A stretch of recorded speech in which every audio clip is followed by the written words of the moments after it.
तो martial master के पिछले एपिसोड में हमने देखा कि मोली ब्लड बर्निंग टेक्निक का यूज करते हुए अपनी पावर को डबल कर लेता है, पर इसके बाद भी वह क्वीन चैन को हर्ट नहीं कर पाता है। और अब उस जगह पर मोली अपनी डेमोनिक एनर्जी का यूज करने लगता है, जो देखकर मोली के साथ आया हुआ मार्क्समैन बोलने लगता है कि अब इस जगह पर मोली को कंट्रोल कर पाना सच में काफ़ी ज़्यादा मुश्किल है। अब मोली अपनी पावर का यूज करते हुए पूरे अरीना ग्राउंड को एक फॉर्मेशन से ढकता हुआ क्वीन चैन पर मेंटल अटैक करने के लिए तैयार होता है। यह देखते ही क्वीन चैन हंसते हुए अपने मेंटल स्ट्रेंथ का यूज करते हुए मोली के उस फॉर्मेशन को डिस्ट्रॉय कर देता है। और अब उस जगह पर मोली और क्वीन चैन दोनों ही अपने मेंटल स्ट्रेंथ का यूज करते हुए फाइट करने लगते हैं, पर उस जगह पर क्वीन चैन की मेंटल स्ट्रेंथ मोली से ज्यादा होती है, जिसके बाद क्वीन चैन मोली को उसके माइंड के अंदर कैद करके उस पर अपने स्वॉर्ड से अटैक करता है। और अब उस जगह पर मोली हार जाता है, जो देखकर सभी लोग हैरान हो जाते हैं। तभी डिसिंग सिटी का एक पर्सन अपने ओल्ड मैन से पूछता है कि आखिर अचानक मोली की सभी पावर्स कहाँ गायब हो गई, वह इतनी जल्दी इतना कमजोर नहीं हो सकता। अब वह ओल्ड मैन उसे बताता है कि यह क्वीन चैन के मेंटल अटैक की वजह से हुआ है और अब इस जगह पर मोली बेहोश हो चुका है। और अब उस जगह पर मोली हार जाता है और तभी कैपिटल नाडू क्वीन चैन को इस टूर्नामेंट का विनर घोषित करता है। यह देखकर क्वींसू काफी ज्यादा हैरान होती है और बोलने लगती है कि अब उसे पता चल गया है कि आगे उसे कौन से रास्ते पर जाना है। वहीं टिंडू सोच रहा होता है आखिर इस टूर्नामेंट में क्वीन चैन कैसे जीत सकता है, मुझे यह मंजूर नहीं। जिसके बाद कैपिटल नाडू उन 12 लोगों के इंजरीज को हील कर देता है और अब वह सभी लोग देखते हैं कि उस जगह के आसमान का कलर चेंज हो रहा होता है और अब चारों ओर अंधेरा हो जाता है। वहीं उनके सामने चेस बोर्ड जैसा पैटर्न दिख रहा होता है, जिसके बाद गॉड फिगर उन सभी को उस चेस बोर्ड की पैटर्न की एक एक लाइन के सामने खड़ा कर देता है। और अब वह बोलता है कि तुम सभी लोग इस कंपटीशन के विनर हो और तुम सभी इसी चीज के लिए कैपिटल नाडू में आए थे। यह स्टेरी स्काई गेम है, जिसे एशियन टाइम में कैपिटल नाडू के एंसेस्टर्स ने बनाया था। और एशियन टाइम में कैपिटल नाडू दुनिया के सबसे पावरफुल लोगों के रहने की जगह थी, जिनके पास कई खतरनाक मार्शल आर्ट टेक्निक और सीक्रेट ट्रेजर्स हुआ करते थे। पर इस जगह पर एक पर्सन ऐसा भी था जिसकी पावर गॉड्स के बराबर थी।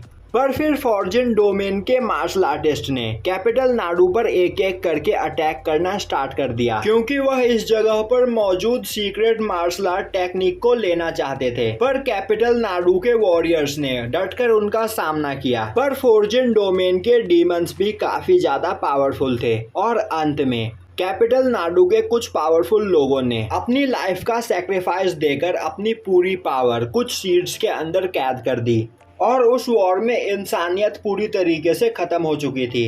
पर उन डीमंस को इस जगह पर कुछ भी नहीं मिला, जिसके बाद वह इस जगह से वापस चले गए। पर इतने सालों के बाद फाइनली तुम लोग इस जगह तक पहुंच ही गए हो और मैं इस दिन का काफी लंबे समय से इंतजार कर रहा था। और अब वह गॉड फिगर उन सभी लोगों को एक एक सीड देता है, जिन सीड्स के अंदर उन एशियंट लोगों की पावर होती है। अब गॉड फिगर बोलता है कि इस जगह पर तुम सभी लोगों को एक नेचर स्पिरिचुअल सीड मिला है और अब तुम सभी को अपनी अपनी सीड को अपनी स्पिरिचुअल पावर के साथ मर्ज करना है।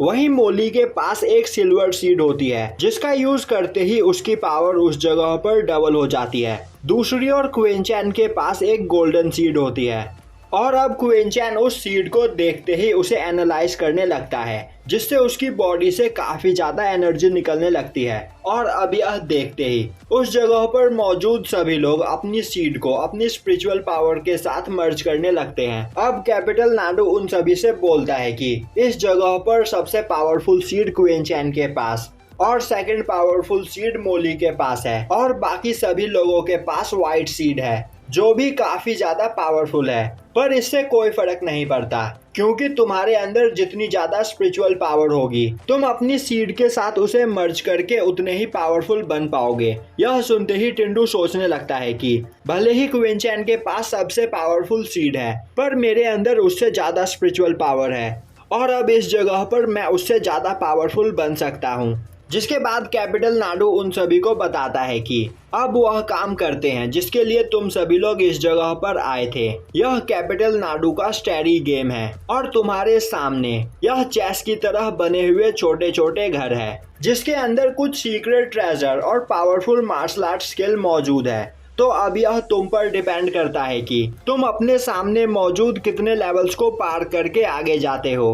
अब यह सुनते ही टिंडू बोलता है क्वीन चैन भले ही चैंपियनशिप जीत चुका हो पर इस गेम को जीतकर मैं इस जगह पर सबसे खतरनाक स्किल्स को अचीव करूंगा। और अब सभी लोग अपने अपने सामने मौजूद घरों के अंदर जाने लगते हैं जहां पर उन सभी लोगों को उनके टाइप के मार्शल आर्ट स्किल मिलने वाले थे।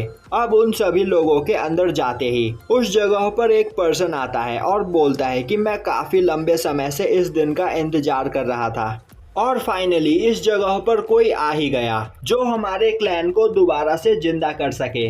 और अगर यह सभी लोग फ्यूचर में उस सीड को फुल्ली एक्टिवेट कर पाए तो इनकी पावर कई गुना बढ़ सकती है।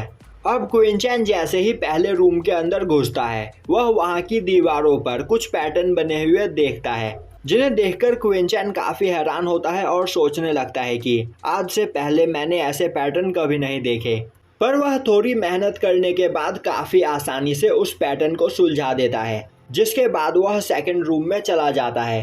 अब क्वीन चैन को एक और पैटर्न दिखाई देता है जिसे देखते ही क्वीन चैन सोचने लगता है तो क्या इस गेम के अंदर हमें बस पैटर्न सॉल्व करने हैं।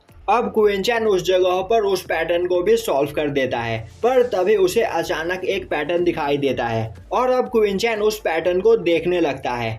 तभी वह अपने आप को एक अलग जगह में पाता है जहां पर मौजूद कोई पर्सन उसे देख रहा होता है जिससे वह काफी ज्यादा डर जाता है और अब उसकी आंखें खुलती है जिसके बाद वह उस पैटर्न को इग्नोर करता हुआ नेक्स्ट लेवल की ओर आगे बढ़ता है। अब थोड़ी देर के बाद क्वीन चैन को एक और पैटर्न दिखाई देता है जो कि इनकम्प्लीट पैटर्न होता है पर क्वीन चैन काफी आसानी से उस पैटर्न को उस जगह पर कंप्लीट कर देता है और यहीं पर यह एपिसोड खत्म हो जाता है।